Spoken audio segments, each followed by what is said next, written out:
Hi, ഫോട്ടോഷോപ്പിൽ നമ്മളൊരു picture edit ചെയ്യുകയോ എന്തെങ്കിലും ഒരു മോഡിഫിക്കേഷൻസ് അല്ലെങ്കിൽ ഒരു ടൈപ്പിംഗ് ചെയ്യുകയോ ചെയ്യുമ്പോൾ അത് ഒരു ലെയറായിട്ടാണ് സൂക്ഷിക്കപ്പെടുന്നത്. വിൻഡോസ് വ്യൂ ലെയേഴ്സ്, അതായത് F7 അടിച്ചു കഴിഞ്ഞാൽ ഇവിടെ നമ്മൾ കാണാം. ഇപ്പോൾ ഇത് ടോഗിൾ ഓപ്ഷനാണ്, അതുകൊണ്ട് ഇത് ഒരു ക്ലിക്ക് ചെയ്യുമ്പോൾ പോയി.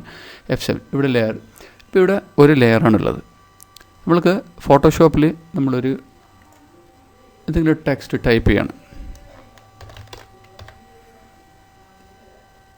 ടെക്സ്റ്റ് ടൂൾ എടുത്ത് ടൈപ്പ് ചെയ്തു. നമ്മളതിനെ ഇവിടെ കാണാം. നമുക്കിതൊരു ലെയർ, രണ്ടാമതൊരു ടെക്സ്റ്റ് ലെയറായിട്ടാണ് വന്നിട്ടുള്ളത്. അതിനൊരു പ്രിവ്യൂ ഓപ്ഷൻ ഉണ്ട്. ഓക്കെ, 2 ലെയറായിട്ട് വന്നിട്ടുണ്ട്. അതുകൊണ്ട് എന്താണെന്ന് പറഞ്ഞാൽ നമുക്ക് എവിടെ വേണമെങ്കിലും എഡിറ്റ് ചെയ്യാം, പിന്നീട് എവിടെ വേണമെങ്കിലും അത് എടുത്ത് കൊണ്ടേക്കാം. അതായത് നമ്മൾക്ക് അതിനെ ആദ്യത്തെ ഇമേജിനെ ബാധിക്കാതെ തന്നെ, പ്രശ്നങ്ങൾ വരാതെ, കട്ടാകാതെ എവിടെ വേണമെങ്കിലും എഡിറ്റ് ചെയ്യാം. വീണ്ടും മറ്റൊരു ടെക്സ്റ്റ് നമ്മൾ ടൈപ്പ് ചെയ്യുകയാണെങ്കിൽ അത് മറ്റൊരു ടെക്സ്റ്റ് ലെയറായിട്ടാണ് വരുന്നത്. അതുകൊണ്ട് നമുക്ക് എങ്ങനെ വേണമെങ്കിലും എടുത്ത് മാറ്റിയേക്കാം. ഇനി എങ്ങനെ അതായത് ലെയറിൻ്റെ മേലെ പോയി ജസ്റ്റ് റൈറ്റ് ക്ലിക്ക് ചെയ്ത് കഴിഞ്ഞാൽ നമുക്ക് കാണിക്കും ഇത് കേക്ക് എന്ന് പറയുന്ന ലെയറാണ്. ഇത് ഇവിടെ ക്ലിക്ക് ചെയ്യുമ്പോൾ യെല്ലോ. ഇതിപ്പോൾ നമ്മൾ രണ്ടും ഒന്നിച്ച് വെച്ച് കഴിഞ്ഞാൽ നമുക്ക് സെലക്ഷൻ വേണമെന്നുണ്ടെങ്കിൽ നമുക്കിവിടെ കാണിക്കും ഏത് ലെയറാണ് സെലക്ട് ചെയ്യേണ്ടത്. നമ്മൾ കേക്ക് സെലക്ട് ചെയ്താൽ കേക്ക് മൂവ് ചെയ്യും. അങ്ങനെ ലെയർ വിധിയിൽ സെലക്ട് ചെയ്യാം. അതേസമയം നമുക്കിപ്പോൾ ഫോട്ടോഷോപ്പ് പെയിൻറ്റിലാണ് നോക്കാം. ഇത് പെയിൻറ്റിലാണ്, മൈക്രോസോഫ്റ്റ് പെയിൻറ്റിലാണ്. നമ്മളിവിടെ കേക്ക് എന്ന് ടൈപ്പ് ചെയ്തു. ഓക്കെ, നമ്മൾ കേക്കിൻ്റെ ടെക്സ്റ്റ് ടൈപ്പ് ചെയ്തു. ഇനി ഇതിനെ നമ്മൾക്ക് മൂവ് ചെയ്യാൻ പറ്റില്ല. നമുക്ക് അതവിടെ ഫിക്സായി. അത് ലെയർ സ്റ്റൈൽ എഡിറ്റിംഗ് അല്ല പെയിൻറ്റിലുള്ളത്. അതുകൊണ്ട് തന്നെ നമ്മൾക്ക് പിന്നീട് അതൊരു സെൻറ്റർ ചെയ്യണം, കുറച്ച് അങ്ങോട്ട് മാറ്റി വെക്കണം എന്നൊന്നും പറഞ്ഞാൽ നടക്കില്ല.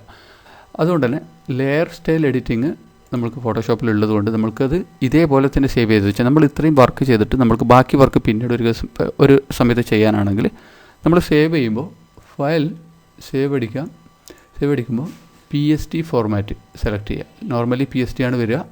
PSD ഫോർമാറ്റ്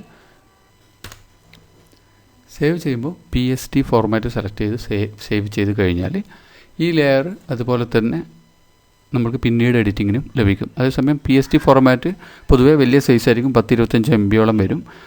ഇനി അതല്ല, നമ്മൾക്കൊരു ഫിക്സ് ചെയ്തു, നമ്മൾ ചെയ്ത വർക്ക് ഫിക്സ് ചെയ്തു, നമ്മൾ ഓക്കെ ഇതിങ്ങനെ തന്നെയാണ് വേണ്ടത്, ഇനി വേറെ ഒന്നും വേണ്ട, ഫൈനൽ ഇങ്ങനെ തന്നെയാണ് വേണ്ടതെങ്കിൽ അത് JPG, അതായത് സാധാരണ JPG ഫോർമാറ്റിലേക്ക് വേണമെന്നുണ്ടെങ്കിൽ നമുക്ക് സേവ് ആസ് അടിക്കാം. ഇവിടെ JPG സെലക്ട് ചെയ്യാം. ഇവിടെ JPG സെലക്ട് ചെയ്ത് സേവ് ചെയ്യാം. ഓക്കെ, JPG സെലക്ട് ചെയ്ത് സേവ് ചെയ്ത് കഴിഞ്ഞാൽ അത് JPG ആയി മാറും. അതേസമയം JPG save, for example JPG save ചെയ്തു, ക്വാളിറ്റി ഒരു 9-12 എത്രയാണ്, അത് കുഴപ്പമില്ല.